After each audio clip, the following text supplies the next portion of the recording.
You've never disliked people. You've just never needed them the way they seem to need each other. That distinction has cost you more than you realize. Not in dramatic confrontations or public failures, in the slow, grinding accumulation of apologies you didn't owe, the explanations offered for being too quiet at a gathering, the performance of enthusiasm you mounted for someone else's agenda, the moments you rehearsed warmth you didn't feel because the room expected it, and disappointing a room felt worse than betraying yourself. What it actually feels like is this: you are present, you are paying attention, but something in you stays back. Not behind a wall, not in fear, behind a standard. The conversation hasn't earned the version of you that talks easily, laughs freely, or leans in. And instead of being understood as discernment, this has been read as damage. The label they gave it was cold, or distant, or difficult, or, and this one carries particular weight, not a people person. Here is the door cracked open before we walk through it. That label was never about your capacity for connection. It was about your refusal to counterfeit it. And those are not the same thing. Stay with the discomfort for a moment longer, because it deserves the full accounting. The first time this became a problem, you probably didn't have language for it. You were young, a child at a family gathering, a teenager at a party, a student in a group project, and you noticed that others moved through social space with an ease that felt foreign to you. Not impossible, just foreign, like a language you could technically translate but never dreamed in. You were the one who didn't rush to fill silences, who didn't volunteer personal information to strangers within minutes of introduction. Who watched the room before entering it, and the feedback, when it came, and it always came, was not neutral. You were evaluated, found wanting. The adjectives placed on you carried an implicit verdict. Something is missing in you that other people have. In school, the currency was participation, enthusiasm, collaborative energy. You had none of those on demand. You had thought. You had depth. You had the ability to stay with a problem long after the group had moved on, to notice the flaw in the consensus, to contribute something precise when precision was needed. But those were not the traits the environment rewarded. The environment rewarded performance, and you were a poor performer in that particular theater. Then came the relationships, friendships where you were told you didn't reach out enough, romantic partnerships where your reserve was interpreted as indifference, workplaces where your preference for focused, solitary work was coded as antisocial. Everywhere you went, the same transcript played. You were the one who needed to do better, who needed to open up, who needed to be more. And here is the internal monologue that ran underneath all of it, the one no one else heard, but you know by heart. Why does this feel so effortful when it looks so natural for them? What is wrong with me that a room full of people feels like a task to be managed? Why do I have to explain that I'm fine when I'm not performing happiness? I like people. I just don't like them indiscriminately, and somehow that's the problem. I'm not unfriendly. I'm just not performing friendship for an audience that doesn't know the difference. So you tried to suppress it. You arrived early to gatherings to avoid the overwhelm of a crowded room mid-conversation. You forced small talk, watching yourself do it from somewhere slightly above your own body. You laughed at the right moments. You asked follow-up questions. You mirrored the energy in the room and called it social skill, and it was. But it was also exhausting in a way that took days to recover from, and no one ever asked where the energy went. The suppression didn't make you more connected.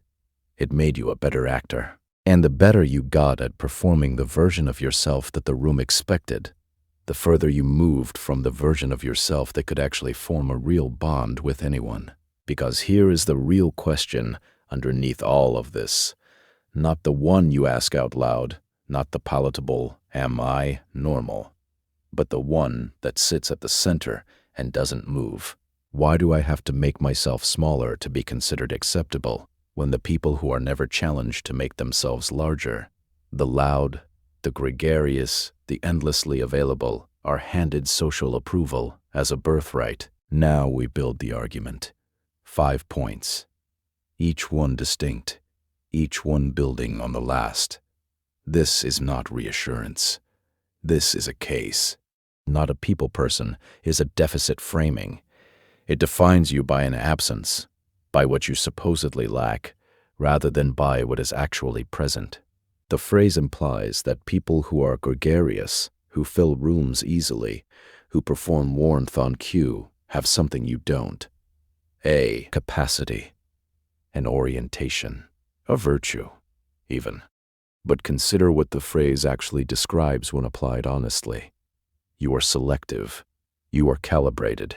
You do not distribute your attention, your energy, or your presence indiscriminately. You are not absent from the human experience. You are present in it on your own terms, which are more exacting than most. The word selective is the precise word, and selective is not a flaw in a domain where quality matters.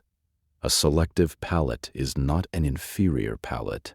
A selective editor is not an inferior editor. The criterion is not volume of engagement, but quality of it. You were never not a people person. You were always a quality control mechanism applied to an environment that rewards quantity. The label was wrong. It was describing something real, your selectivity, and categorizing it as a failure. The only thing that failed was the framing.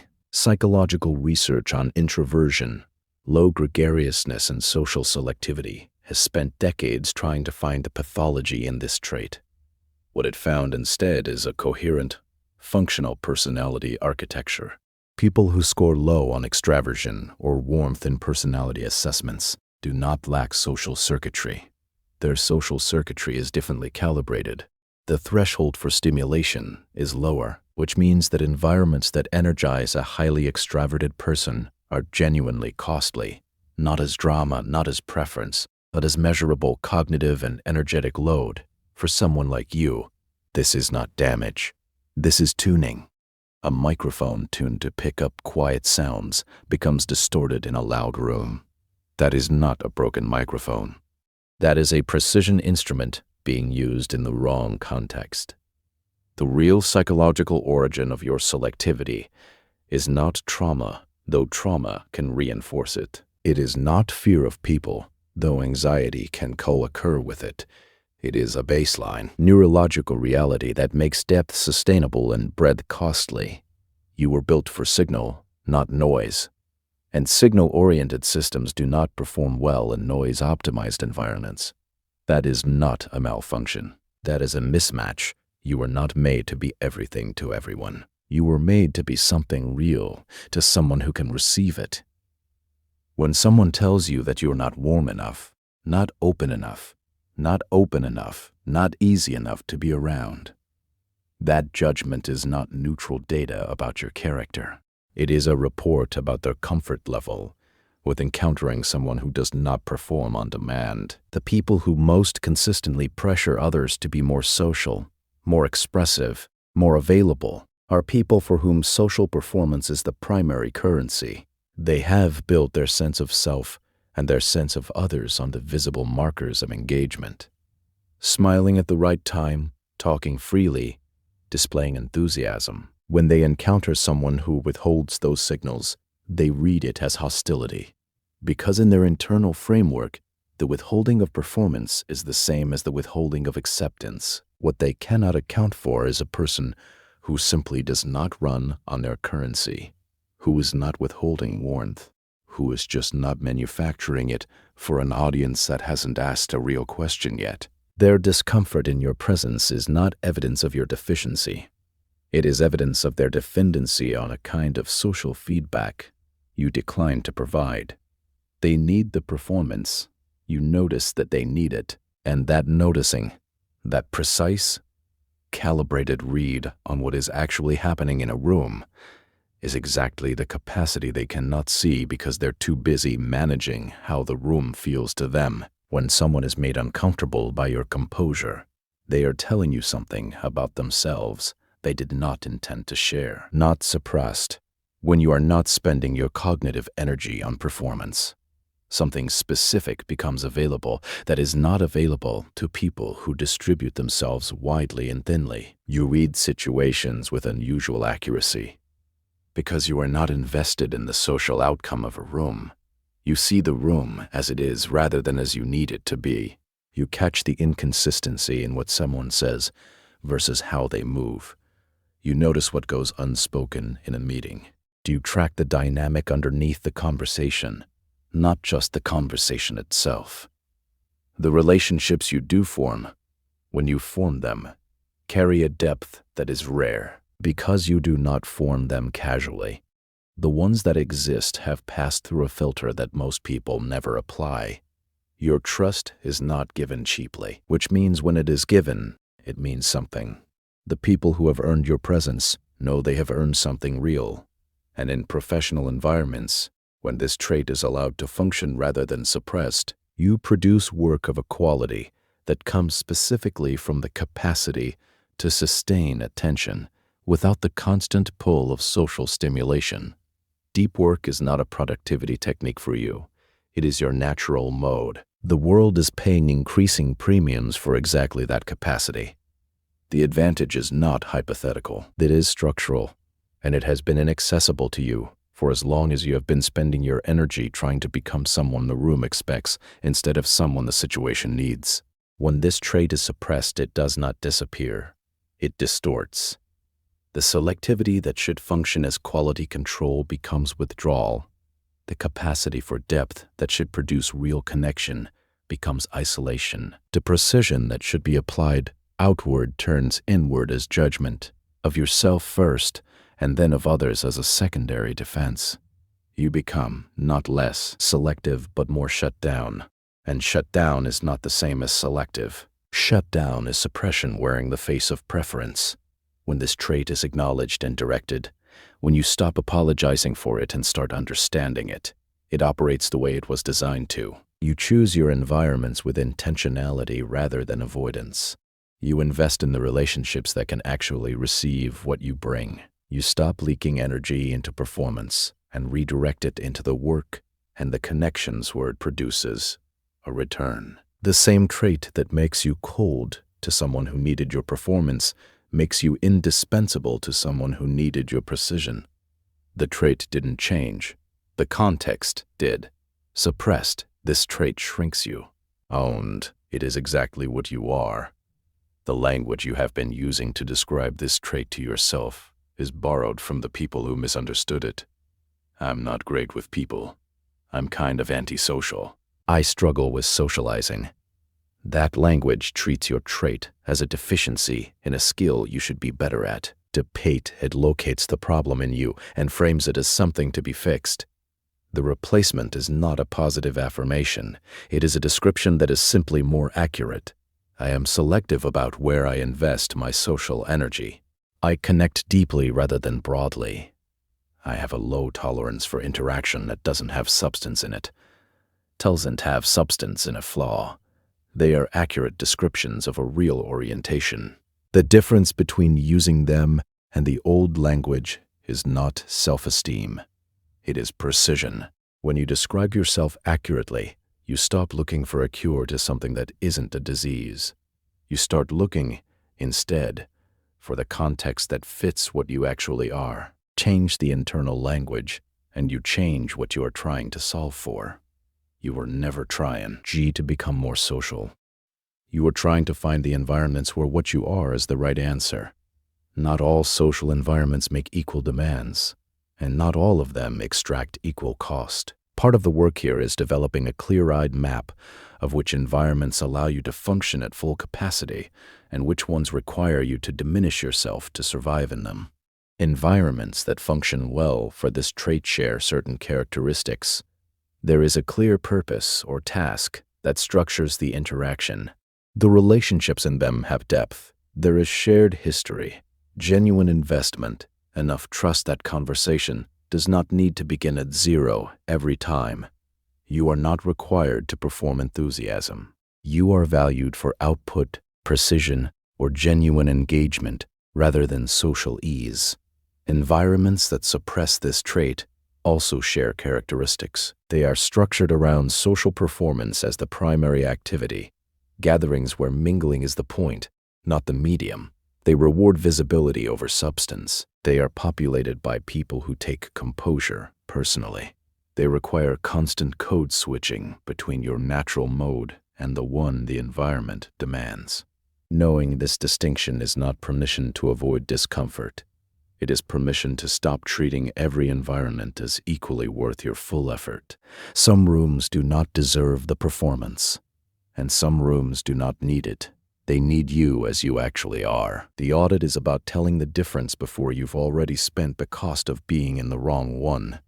The goal is not to populate your life only with comfortable environments. The goal is to stop being surprised when an incompatible environment feels incompatible, and to stop interpreting that incompatibility as evidence of your failure. The next time someone tells you, directly or through their reaction, that you are too cold, closed, too difficult to reach, you do not need a defense.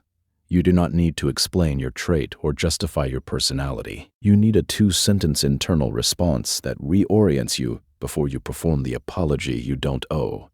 The two sentences are these: that is, information about what they need from me. That is not a verdict about what I am. Hold those two sentences.